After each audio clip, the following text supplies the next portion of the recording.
The Ethiopian Human Rights Commission, together with the UN Human Rights Office, has carried out quite an unprecedented joint investigation into allegations of violations and abuses of human rights and humanitarian law and refugee law in the context of the conflict in Tigray.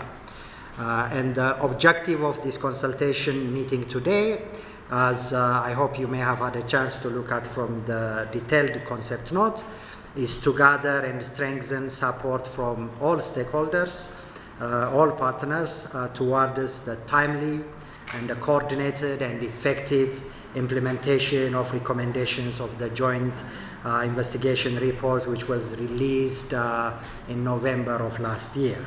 You would agree with me, hopefully you would agree with me, that recommendations are a key outcome of any report, and particularly a human rights investigation report of a scale and gravity of the joint investigation.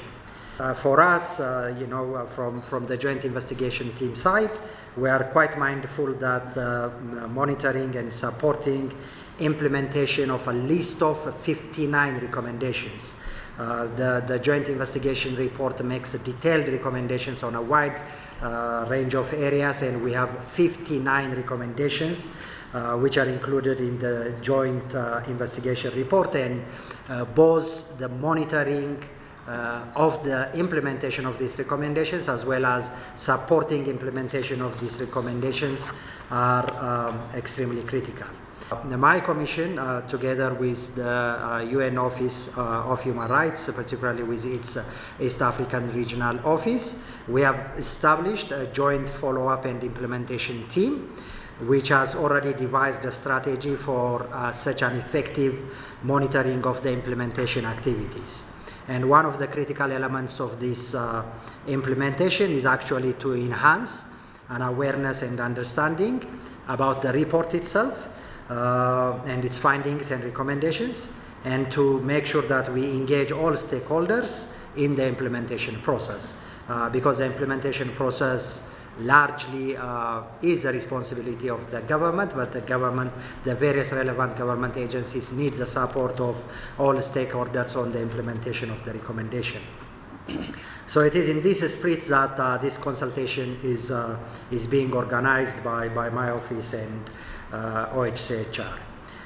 So, distinguished ladies and gentlemen, I think I should also say it would probably be remiss of me not to mention that the joint investigation had considerable support, but also several challenges from the start to the conclusion of the report and issuing its recommendation. I really wish to acknowledge the significant technical and financial support the joint investigation received from our partners. Probably several of you are already in this room here today. Your support was very important to complete this work successfully.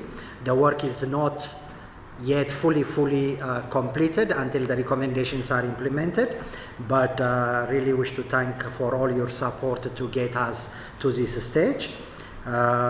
It was very important to have both your technical, financial, and other forms of support and solidarity to do the work successfully and independently.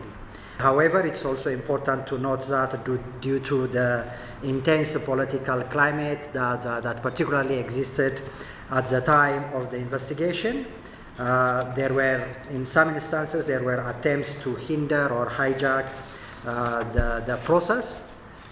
In other instances, there were tenacious attempts to discredit the joint investigation towards political ends.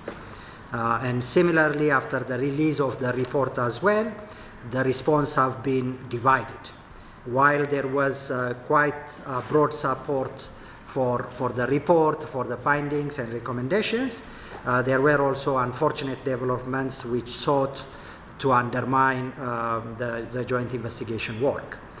I should also note that while national human rights institutions such as the Ethiopian Human Rights Commission have a broad mandate to protect and promote human rights according to international standards such as the basic principle we refer to as the Paris Principles, In practice, unfortunately, however, national human rights institutions have often been discouraged from engaging in human rights investigation work with excuses and pretext that national human rights institutions either lack competence or independence to carry out serious human rights work, and somehow a perception that the national human rights institution should be limiting themselves to less sensitive work.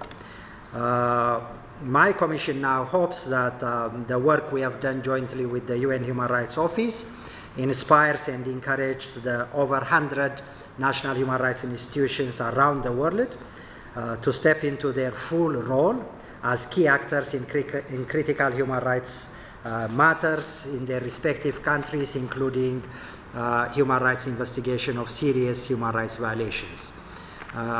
Some of our partners have actually rightly observed that this experiment, the joint investigation experiment we did with our colleagues at the UN Human Rights Office can actually be a good model for conducting serious human rights work in partnership with national human rights institutions in other places as well.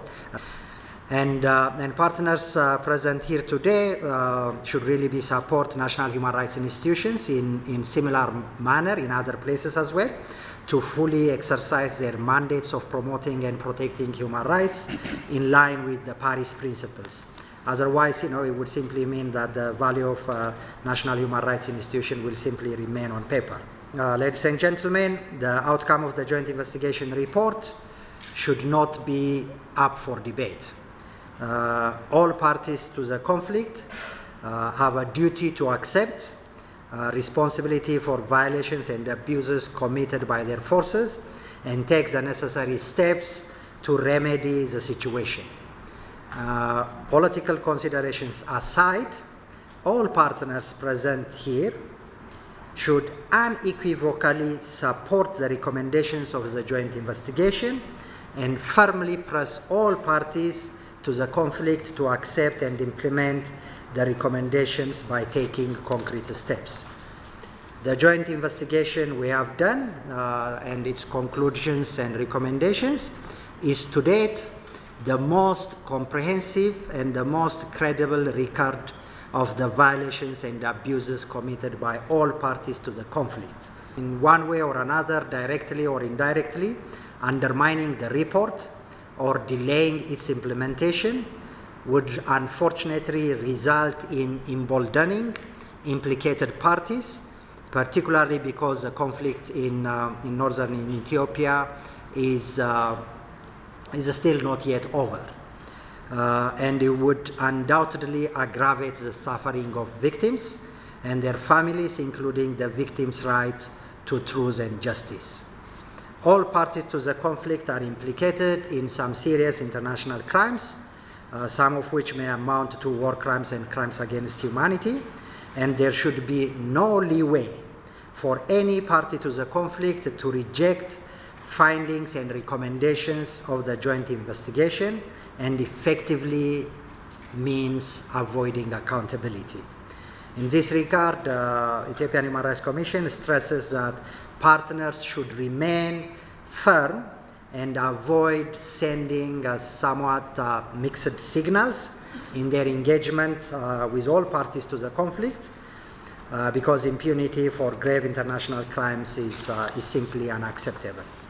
It is my sincere hope that today's consultation meeting will help to deepen understanding about the background to the investigation. For some of you who may not be fully familiar about the background to the investigation, the methodology we have employed in this work, and the findings and recommendations, it would help you to have a chance to deepen understanding and assist our stakeholders to sufficiently understand the process and outcome of the investigation.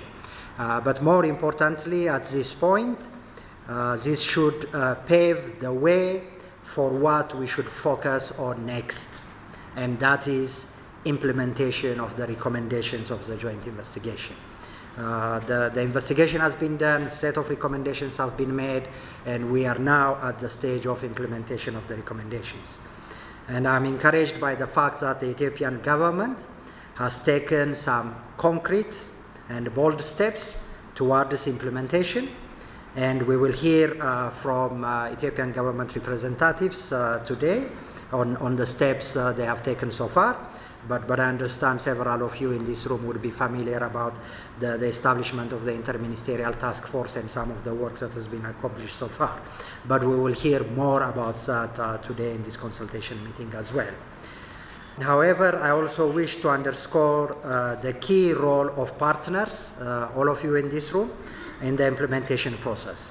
The joint investigation report makes specific recommendations to partners, and this will be highlighted in this consultation process. So this consultation should provide an opportunity for all relevant stakeholders to identify and commit to support areas which you are best placed to assist, whether technically or financially or otherwise. I would also really appreciate your active participation and robust engagement in the thematic cluster discussions scheduled for this afternoon, which would be very important in clarifying in what areas you would be able to provide support in the implementation process.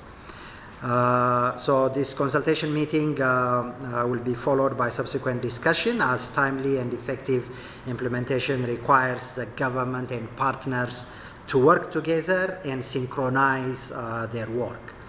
And the Ethiopian Human Rights Commission and the UN team, follow-up and implementation team, is committed to facilitating more discussions and coordination among the various stakeholders to ensure efficiency in its implementation.